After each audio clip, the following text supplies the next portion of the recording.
श्री राम दोस्तों, श्री राम जी की अद्भुत कथा जानिए। एक दिन संध्या के समय श्री राम जी सरयू नदी के तट पर तीनों भाइयों के संग टहलते हुए श्री राम जी से महात्मा भरत ने कहा, एक बात पूछूं भैया, माता सीता ने आपको वनवास दिलाने के लिए मंथरा के साथ मिलकर जो षड्यंत्र किया था, क्या वह राजद्रोह नहीं था?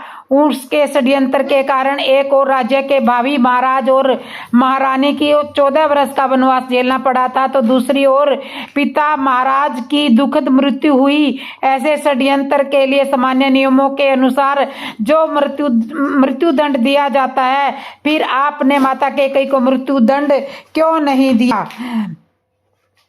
राम जी मुस्कुराए और बोले, भरत, किसी कुल में एक चरित्रवान और धर्म परायण पुत्र जन्म ले तो उसका जीवन उसके असंख्य पीढ़ी के पितरों का अपराधों का प्रायश्चित कर देता है। जिस माँ ने तुम जैसे महात्मा को जन्म दिया हो, उसे दंड कैसे दिया जा सकता है?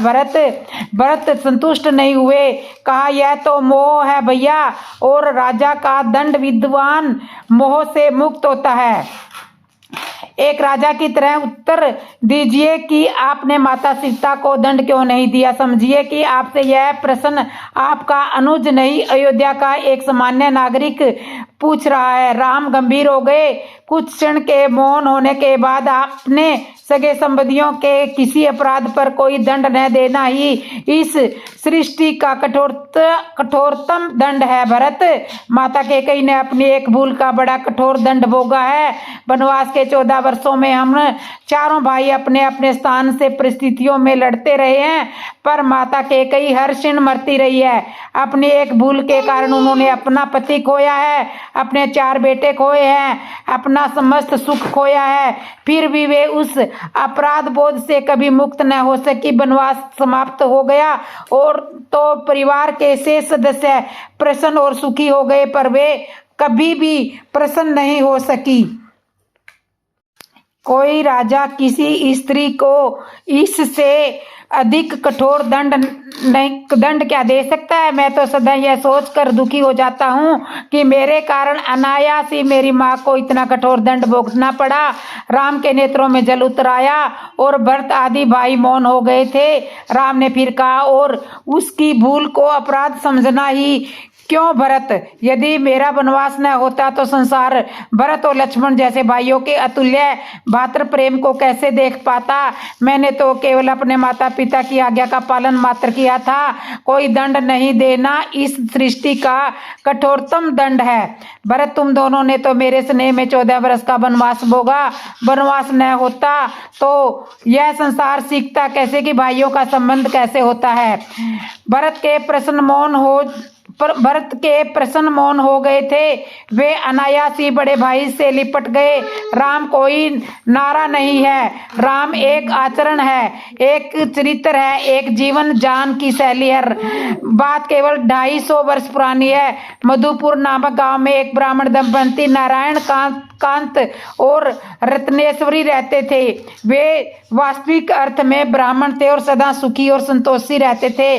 नारायणमत आध्यात्मक का कार्य करते थे और रत्नेश्वरी अपने आंगन में कपास के फूलों से रुई काट कर यजमानों के लिए जनेऊ बनाया करती थी और मन ही मन बुद्ध बताती रहती थी, मेरा मन राम में रटते राम जप मनुआ कोटि जप करे। पूर्ण संतोष जीवन होने पर, संतान न होने पर ब्राह्मणी का हृदय हाहाकार करता रहता था। अंत में भगवान वैद्यनाथ की शरण लेने पर उन्हें विलक्षण लक्षणों में सौंपने कन्या पैदा हुई। उसका नाम लीलावती रखा।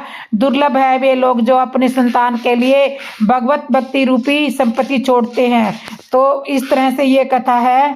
नारायण और रत्नाश्वरी का अपनी पुत्री के संतान के लिए भगवत रूपी संपत्ति छोड़ते हैं। नारायण कांत और रत्नेश्वरी का अपनी पुत्री से प्रेम भगवान की भक्ति से लबालब भरा हुआ था। इसी कारण लीलावती की जीवन धारा भी सहज ही भक्ति की ओर मुड़ती गई। नारायण कांत जब पूजा में बैठे होते थे तो बालिका चुपचाप उनके सालग्राम को निहारा करती थी। लीलावती को सबसे मीठी और प्यारी लगती थी। माँ के द्वारा ब्रह्म मुहूर्त में गाई गई नाम धूम राधा कृष्ण जय कुंज बिहारी मुरलीधर गोवर्धन गोवर्धन गिरधारी, जय श्री कृष्ण गोविंद हरे मुरारे, हे नाथ नारायण वासुदेवाय। प्रतिदिन सुनने से लीलावती को यह भी नाम धुन याद हो गई और वह अपनी तोतली बोली में इसे गाती रहती थी। संध्या समय जब माँ तुलसी महारानी को दीप दिखाने जाती तो वह घुटनों के बल तुलसी चौबारे में पहुंच जाती और माँ का आंचल पकड़कर खड़ी हो जाती और समय चौबारे में दीप रखती। लीलावती जब थोड़ी सियाणी हो गई तो नित्य भगवान के लिए फूल चुनकर माला बनाती थी और नारायण कांत विष्णु सहस्त्र नाम का पाठ कर रहे होते तो उसे ध्यान से सुनती और दोहराती। श्री निवास निधि निवधवान धीरीवर विषय भोग रूपी काजल की कोठरी में कोई बिरला ही बेदाग निकलता है। समय पाकर लीलावती का विवाह एक संपन्न परिवार में हो गया। पति राजपुरोहित, घर में लक्ष्मी का विलास, पुत्र पुत्री, दास दासियां, कंचन कामिनी, भोग विलास के प्रलोभन को जीतना बहुत मुश्किल है। लीलावती भी इस विष लभरी में अटक गई। देर तक सोना, घर का कोई काम नहीं करना, इंद्रियों का नियमन नहीं, मुख में भगवान का नाम नहीं, ऐसा विलास पूर्वक दल का जीवन मानो भोजन में मक्खी निगल रहे हों। लीलावती पुराने संस्कारों को भूलकर दुनिया के राग रंग में बेसुध होती जा रही थी। प्रभु जिसे अपनाते हैं उसके सारे बंधनों और संबंधों को छीन छीन कर देते हैं। इसके करने के लिए कठोर ठोकर देते हैं। जगत के प्रलोभन की मदिरा पीकर जीव जब मस्त और बेसुध हो जाता है तो दुखों की प्यार भरी मार से प्रभु उसे होश में लाते हैं। एकाएक लीलावती के गांव में हैजा फैला और उसके पुत्र और पुत्री हैजे की चपेट में आ गए। उसके प्राण अब तब थे जब जमाने में हैजा असामान्य बीमारी थी, कोई दवा काम कर रही थी। लीलावती अपने बीमार बच्चों की सया के सिराने बैठी आंसू बहाते हुए एक एक क्षण गिन रही थी और अपने जीवन को कोसती हुई थाड़ मारकर रोती जा रही थी। चारों ओर असमय लीलावती को बचपन का प्रभु प्रेम स्मरण हो गया और वह पुकार रही, श्री कृष्ण गोविंद हरे मुरारे, नाथ का हे नारायण वासुदेवाय वाली सच्ची प्रार्थना में प्रभु का स्पर्श मिलता ही है। उसके बच्चे धीरे धीरे स्वस्थ होने लगे। भगवान का वचन है कि जिसे वे एक बार जब अपना लेते हैं उसे क्षण भर के लिए भी छोड़ते नहीं है। दूसरे दिन का प्रभात लीलावती के जीवन का नया प्रभात था। सुबह सुबह एक अलमस्त फकीर की तबूरे पर गाते हुए उसने आवाज सुनी, राम कहत चलू, राम कहत चलू, राम कहत चलू भाई रे, नहीं तो भव बेगारी में पर के छुटत अति कठिनाई रे। इसे सुनकर लीलावती की मन की आंखों उसी तरह खुल गई जैसे बादलों को हटाकर सूर्य झांकने लगा हो और जन्म जन्मांतर का सचित अंधकार भाग गया हो। पिता के विष्णु सहस्त्र नाम को, माता की नारायण नाम सुध के संस्कार मन में जाग उठे और वह भगवान की सच्ची चेली बन गई। लीलावती ने भगवान श्री कृष्ण की सोने की मूर्ति बनाकर उसकी प्राण प्रतिष्ठा करवाई और नित्य उसका षोडशोपचार पूजन करने लगी। परिवार की सेवा तो वह पहले की तरह करती, पर सब कर्मों के केंद्र अब भगवान हो गए। अब नित्य विष्णु सहस्त्र नाम के पाठ के साथ जीवा पर अखंड नाम स्मरण का चस्का लग गया। बाल कृष्ण की वह मूर्ति ही उसकी प्राण धारा थी। उसके हृदय के आंगन में बाल कृष्ण निरंतर किलकारी मारते रहते। कभी वे चंद्र खिलौने के लिए हट करते तो कभी भूखा हूं कहकर सत्तन पान की जिद करते। मन ही मन अपने बाल कृष्ण की चुंबियां लेती, कभी उलझी लटे सुलझाती और उसमें मोर पंख व गुंजा माल सजाती। कभी उनके लाल लाल तलबों की रज को हृदय से लगाती। अंदर ही अंदर बाल कृष्ण की सेवा व लाड प्यार में इतना ज्यादा उलझ रही थी कि संसारिक कार्यों से वह धीरे धीरे विमुख होती चली गई। संसार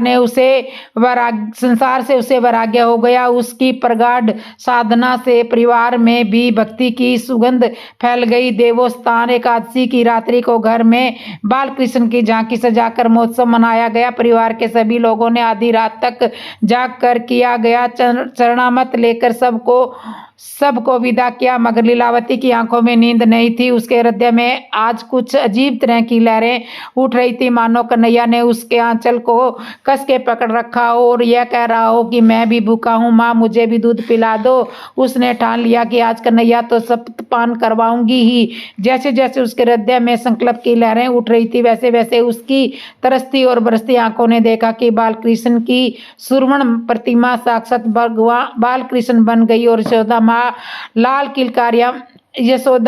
का लाल किलकारियां मारने लगा। लीलावती का आंचल दूध की धारा से भीग गया। तभी मचलते हुए बालकृष्ण दौड़कर लीलावती के आंचल में प्रवेश कर जाते हैं और माँ उससे लिपटकर दूध पिलाने लगती है। कलयुग की यशोदा माँ और उसके बालकृष्ण दोनों ही लाड लड़ाते हुए एक दूसरे की इच्छा पूरी करने लगते हैं। लीलावती को दुर्लभ रतन मिल गया, अब उसकी कोई इच्छा शेष नहीं रही थी। दूसरे दिन प्रातःकाल जब घर वालों ने पूजा घर का द्वार खोला तो देखा कि लीलावती बालकृष्ण की मूर्ति को गोद में लिपटाए बेहोश पड़ी है, सदा सदा के लिए बेहोश।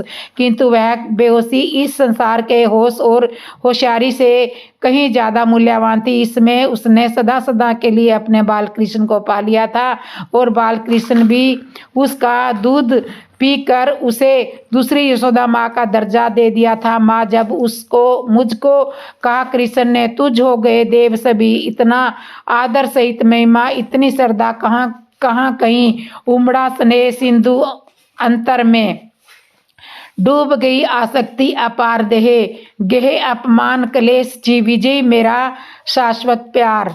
तो ये थी श्री राम जी की कथा। आपको कैसे लगी दोस्तों जरूर बताना, और जिसने मेरे चैनल को सब्सक्राइब नहीं किया सब्सक्राइब करना, लाइक करना, कमेंट करना और बेल आइकन बटन तो जरूर दबा देना। बोलो जय श्री राम।